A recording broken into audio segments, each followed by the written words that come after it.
my name is Amy Sturkey. I am a pediatric physical therapist, and I'm so excited today. I thought that our Whitney and I collaborated with doing an athetosis educational video, and she asked if we would do a dyspraxia one as well. And I thought that was awesome because Whitney says that she is affected by dyspraxia as well. So I'll let Whitney go ahead and introduce herself. Hello, I'm Whitney and I have athetoid, cerebral palsy and dyspraxia. One of the things that I am passionate about in my life is educating what dyspraxia is. Okay, so let's talk about what is dyspraxia. So we're really talking about developmental dyspraxia, so dyspraxia that people are born with as opposed to develop later in life. What is it? Well, it's a condition that affects the ease of movement for people. And these are movements that people take for granted that they do for their everyday life, that it would be hard for some people to even imagine other people would have difficulty doing. Some people call this a developmental coordination disorder, and it is affecting how hard or easy it is for someone to develop a movement or play strategy, how to plan the strategy, and then how to actually do it. It involves problems with memory and concentration and social skills and speech and even emotional difficulties. It can be apparent starting as early as a baby when they start to move. Some babies, the parents tell me that they sit them down and wherever they put them, they stay. They don't move. They don't transition in and out of positions. They can stand, but they can't get up and down to standing. They can sit, but they can't get in and out of sitting. Or it might not become apparent until later when children are doing more complex things like playing sports or learning to ride a bike or learning to write. So much more complicated things, and that it's finally diagnosed later. Motor dyspraxia can affect the organization of movement of the whole body, making it difficult to run, jump, skip, or play sports. So fine motor dyspraxia means that they have trouble planning the movements of their hands. So they may have trouble with eye-hand coordination, which means they also might have difficulty getting dressed or cutting or writing. Their writing might be slower or sloppier than another child. They might have difficulty holding a pencil or eating without making a mess, or using knives, because when you use a spoon or a fork, it's usually one hand, and a knife takes two hands. They may have a really challenging time with potty training, really multi-step things, which a lot of fine motor things are. Writing is multi-step, getting dressed and putting all those clothes on, folding clothes are difficult, tying shoes, oh my goodness, so many different steps. So those are the kind of problems that people have fine motor dyspraxia have. Oral dyspraxia affects the planning and organization of the movement of the mouth, making eating and swallowing difficult.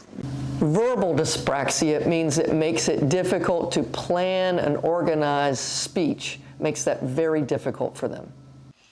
People with dyspraxia may have difficulty with thought or perception, but it does not affect a person's intelligence directly. It may make it more difficult for an individual to learn. They may have trouble making or keeping friends. They may have trouble knowing how to act when around less familiar people. People with dyspraxia often learn best one-on-one instead of in group or classroom situations. They may have trouble following directions. That means for many kids that I see in the clinic that they have trouble if I just tell them what to do. But if I physically help them, they do better. Even if I demonstrate it, they might have trouble following the directions. But if I take their body through the movement and gradually reduce the amount of physical assistance I give them until they're doing it on their own, they'll often do a whole lot better. The experience that you have of your diagnosis of dyspraxia depends on a variety of things. One is how old you are. Two is how much you get to practice the things that are difficult. The next one is how much your day-to-day life requires you to move and perform the actions that are difficult for you. And then lastly is the people around you. How supportive are they of your difficulties with dyspraxia?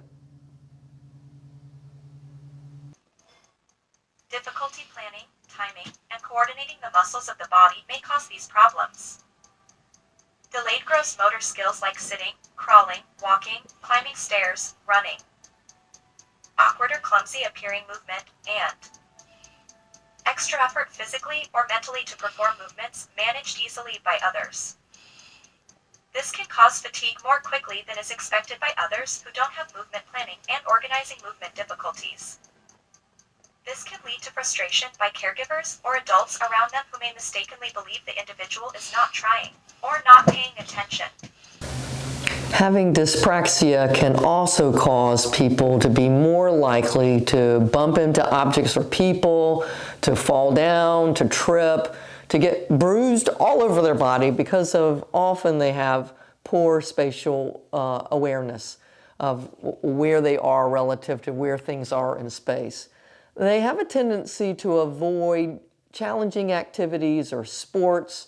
One of my parents told me that their son never caught a ball because then he knew he would have to throw it back. So that was his strategy.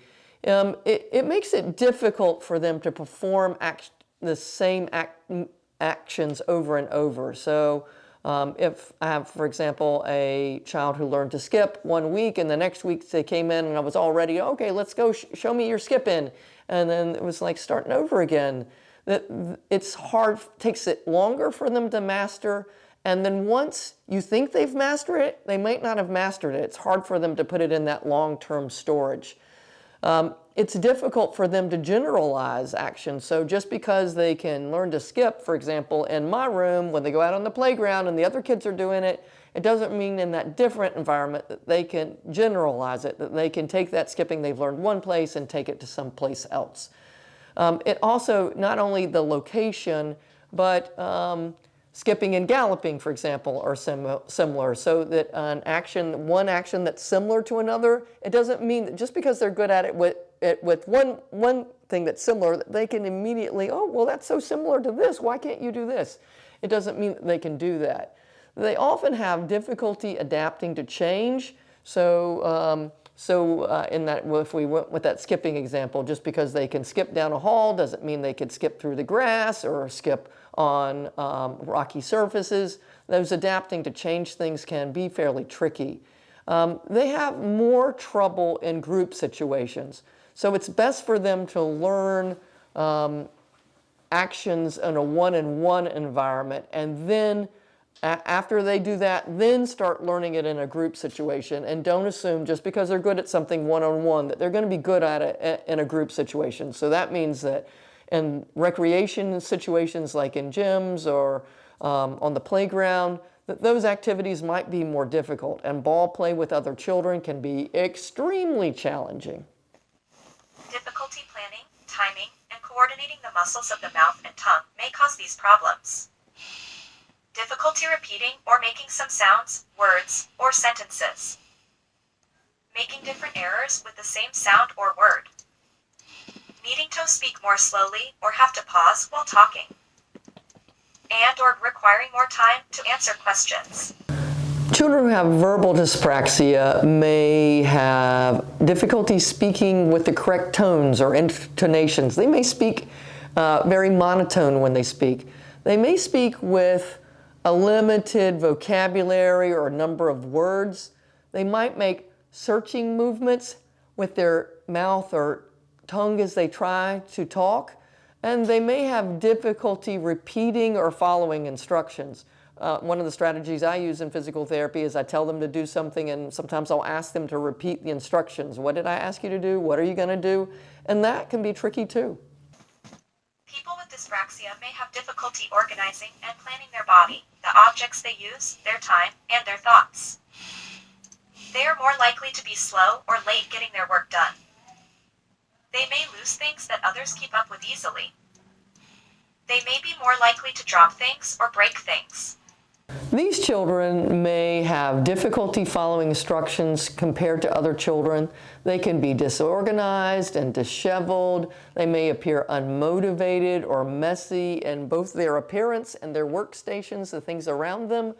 They may have difficulty knowing what are the most essential things to pay attention to, especially in a demonstration. So I, in my room, may have the mother help them. Amy's walking on her tiptoes. So look, you need to look down at her her toes. The feet are the thing you need to look at. Or you might not want to be, if you're working on handwriting, that you may not know to look at the hands to know what to do if you're demonstrating. They may have difficulty paying not only attention to the right thing, but when they are paying attention, they may have difficulty paying attention as long or as well as other children.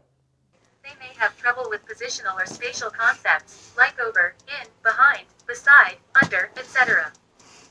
Because of these difficulties, they may be more anxious and have difficulties with self-esteem.